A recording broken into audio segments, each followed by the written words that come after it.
اعوذ باللہ من الشیطان الرجیم، بسم اللہ الرحمن الرحیم۔ السلام علیکم خواتین و حضرات۔ آج ہم بات کرتے ہیں معدے کی سوزش، گیسٹرائٹس کے بارے میں۔ معدہ اور ڈیوڈینیم کی بیماریاں، ڈیزیز آف سٹمک اینڈ ڈیوڈینیم۔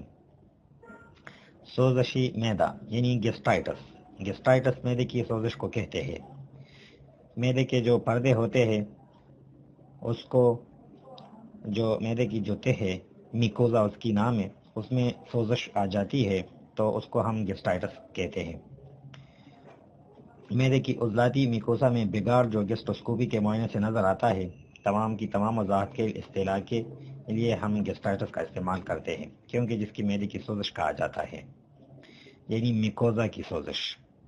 ان کی جو وجوہات ہے، معدے کی میکوزا کی سوزش دو طرح کی ہوتی ہے۔ پھیلنے والے یا مقامی پھیلنے والی معدے کی سوزش دو طرح کی ہوتی ہے، حاد اور مزمن، یعنی نیا اور پرانا۔ حاد گیسٹرائٹس کی وجہ ادویات، الکحل وغیرہ، پیپسی، اسپائسی فوڈ، مرچ مسالے کا استعمال زیادہ، اس کی وجہ سے ہوتی ہے۔ ان کی علامات اور نشانیاں جو ہے، گیسٹرائٹس کے باعث پیٹ میں خرابی کے ساتھ کیا آتی ہے، یعنی الٹی، سوزش تبدیلیاں جیسے حناق، جگر کی سوزش ہوتی ہے، ویسے ہی سوزشی تبدیلیاں پیدا ہو جاتی ہے۔ بعض اوقات سٹریپٹوکوکائی یا سٹافیلوکوکیسی کی چوٹ کے بعد پیپ آنے لگتی ہے۔ ہاتھ پلگ مونس گیسٹرائٹس، مرض کا سبب ایکیوٹ قسم کا گیسٹرائٹس، تیزابی، الکحلی یا کوئی اینٹی بایوٹک یا کوئی اس طرح کی چیز استعمال کرنا جو زہریلے ہوتے ہیں۔ ان کی جو نشانیاں اور علامات ہیں وہ سیپریٹیو گیسٹرائٹس ہے، سوائے اس کے کہ ایکیوٹ پلگ مونس گیسٹرائٹس میں کے کی مواد خون بکثرت ملتا ہے اور مریض کو بے ہوش اور صدمہ ہو جاتا ہے۔ دوسرا کرانک گیسٹرائٹس ہے۔ کرانک گیسٹرائٹس ایکیوٹ گیسٹرائٹس کے ناکافی علاج اور مسلسل حملوں کے باعث ہو جاتا ہے۔ تازہ ترین کرانک گیسٹرائٹس کو اس طرح سے ہم نے تقسیم کیا ہے: سے پروفیشنل گیسٹرائٹس، ایٹروپک گیسٹرائٹس، گیسٹرک یا گیسٹرائٹس۔ اس نوعیت کا گیسٹرائٹس مہلک نوعیت کی کمی خون میں ہو جاتا ہے۔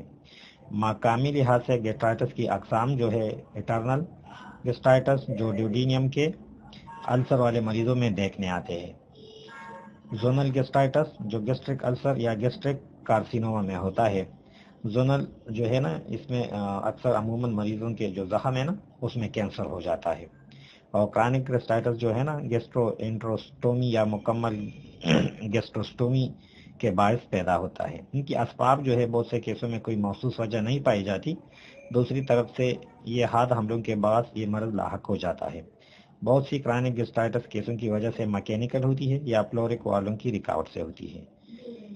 پیلورک والوں کی تنگی جو زخم کے باعث ہو جاتی ہے، یا پائلورک وال میں تشن، کینسر یا موروثی طور پر پائلورک والوں کی تنگی اس کرانک گیسٹرائٹس کا سبب ہوتی ہے۔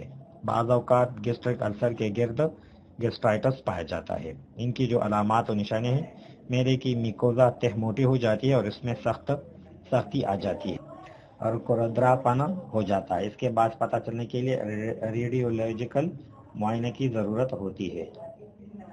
ایکیوٹ قسم کے السر کے باعث خون کی کے آتی ہے، بھوک کی کمی اور متلی خاص طور پر صبح کے وقت نمایاں ہوتی ہے۔ الکحل کے استعمال سے، یعنی شراب کے استعمال سے، گیسٹرائٹس میں مریضوں کو اچھی خاصی بھوک محسوس ہوتی ہے مگر وہ کھانا نہیں کھا سکتا۔ پیٹ کے معدے سے ملحقہ حصے میں بھرے ہونے کا احساس ہوتا ہے اور اسی حصے میں دباؤ اور وزن محسوس ہوتا ہے، جس میں ڈکار آنے سے کمی واقع ہوتی ہے۔ کلیجہ میں جلن یعنی معدے میں جلن، کھٹے ذائقہ کا مواد معدے سے پلٹ کر منہ میں آنا، شدید نوعیت کی متلی یعنی جیمت لانا، الٹی آنا، قبض یا اسہال عام طور پر موجود ہوتے ہیں۔ زبان عام طور پر صاف ہوتی ہے مگر الکحل گیسٹرائٹس میں زبان پر گہری میل کی تہ جم جاتی ہے۔ تو اس کے لیے میں آپ کو جو ہے علاج عام، اگر بیماری کافی پرانی ہو گئی ہو، مریض کو محرک اعضاء نہ دیا جائے، یعنی دودھ، سوجی کا حلوہ، ابلے ہوئے چاول، نرم سبزیاں وغیرہ دینا چاہیے، اور شدید نوعیت کی حالت میں گلوکوز کافی مقدار میں دیا جائے اور سب قسم کی خوراک سے پرہیز کرے، یعنی چاول، دالیں، لوبیا، چنا، اس چیز سے پرہیز کرے۔ نرم غذا کھائے۔ اگر آپ کا زخم ہو یا گیسٹرائٹس ہو، کوئی بھی مسئلہ ہو، انشاءاللہ وہ ٹھیک ہو جائے گا۔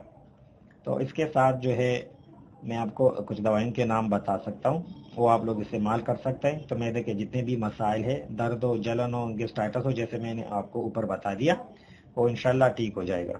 ایکونائٹ ہے، ارسینک ہے، برایونیا ہے، بسمت ہے، کاربوئج ہے، چائنا آپ ہے، گریفائٹس ہے، اس کے نام بھی میں آپ کو بتا رہا ہوں، اور اس کو نوٹ کریں۔ یا جن کو قبض ہو، درد ہو، جلن ہو، ہائیڈراٹس استعمال کریں، الٹی وغیرہ آتی ہے تو ایپیکاک استعمال کریں، اور نقصوامی کا بھی استعمال کر سکتا ہے۔ نقصوامی کا کی میں ذرا تفصیل بتا رہا ہوں، یہ معدے کے ہر قسم کے مسائل کے لیے ہوتا ہے، یہ دونوں قسم کے گیسٹرائٹس میں مفید پایا جاتا ہے۔ پیشانی میں باری پن اور درد جو مستقل طور پر رہے، معدے کی خرابیاں جو آدھا گھنٹہ یا 1 گھنٹہ کھانا کھانے کے بعد بڑھ جاتے ہیں، متلی اور کٹی صفراوی کے منہ میں کٹا پانی بھرنا، ذائقہ خراب، سر چکرائے، ڈکار، درد والے اور کڑوی اور کٹے جو صبح کے وقت اٹھنے پر اور کھانے کے بعد بڑھ جاتی ہے۔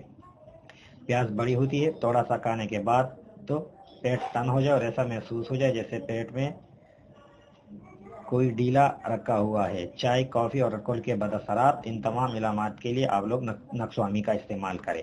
اگر آپ صرف نقصوامی کا کبھی استعمال کریں تو انشاءاللہ آپ کی جتنے بھی گیسٹرائٹس کے جو مسائل ہیں، زخم ہے، تو انشاءاللہ وہ ٹھیک ہو جائے گے۔ اور ہمارے ساتھ رہیے، ہمارے چینل سبسکرائب کرنا نہ بھولیں۔ شکریہ، اللہ حافظ۔